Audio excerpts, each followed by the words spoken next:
Breaking news. Hyderabad రవాణా వ్యవస్థలో ఇవాళ ఒక చారిత్రాత్మక ఘట్టం చోటు చేసుకోబోతోంది. భాగ్యనగర వాసుల జీవనాడి అయిన హైదరాబాద్ మెట్రో ఇకపై పూర్తిగా ప్రభుత్వ పరం కాబోతోంది. ఎల్ఎన్టీ చేతిలో ఉన్న మెట్రో ఫేజ్ 1 యాజమాన్య బాధ్యతలను ప్రభుత్వం అధికారికంగా తన అధీనంలోకి తీసుకునే ప్రక్రియ ఊపందుకుంది. ఇందుకు అవసరమైన రుణాన్ని అందించడానికి ఇండియన్ రైల్వే ఫైనాన్స్ కార్పొరేషన్ ముందుకొచ్చింది.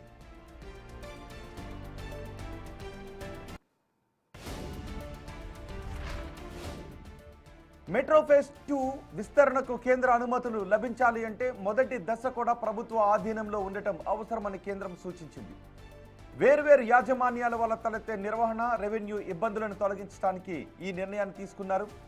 ఆలస్యమయ్యే కొద్దీ ఫేజ్ 2 వ్యయం పెరిగే అవకాశం ఉండటంతో దాదాపు స్వాధీన ప్రక్రియను పూర్తి చేసింది. దీనివల్ల ప్రాజెక్టు ఆర్థిక సుస్థిరతతో పాటు ప్రయాణికులకు మెరుగైన సేవలు అందుతాయి అని ప్రభుత్వం భావిస్తోంది.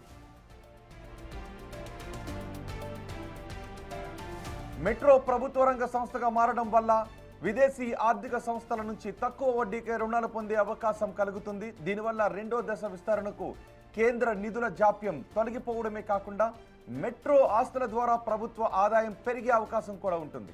అలాగే మెట్రో ఛార్జీల తగ్గింపు, పనివేళల పెంపు, అదనపు రైళ్ల సౌకర్యం అందుబాటులోకి వస్తాయని ప్రయాణికులు భావిస్తున్నారు.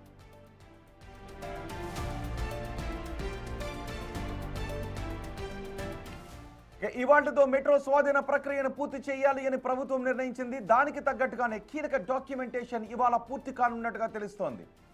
3 రోజుల క్రితమే తెలంగాణ అసెంబ్లీ ఇందుకు సంబంధించిన ఒక కీలక తీర్మానాన్ని ఆమోదించింది. ఇకపై హైదరాబాద్ మెట్రో రైల్ లిమిటెడ్ ఈ పనులన్నీ పర్యవేక్షిస్తుంది.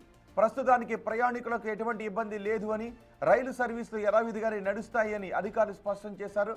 ప్రభుత్వ నిర్వహణలోకి వెళ్లడం వల్ల మెట్రో సేవలు మరింత విస్తృతమయ్యే అవకాశం ఉంది.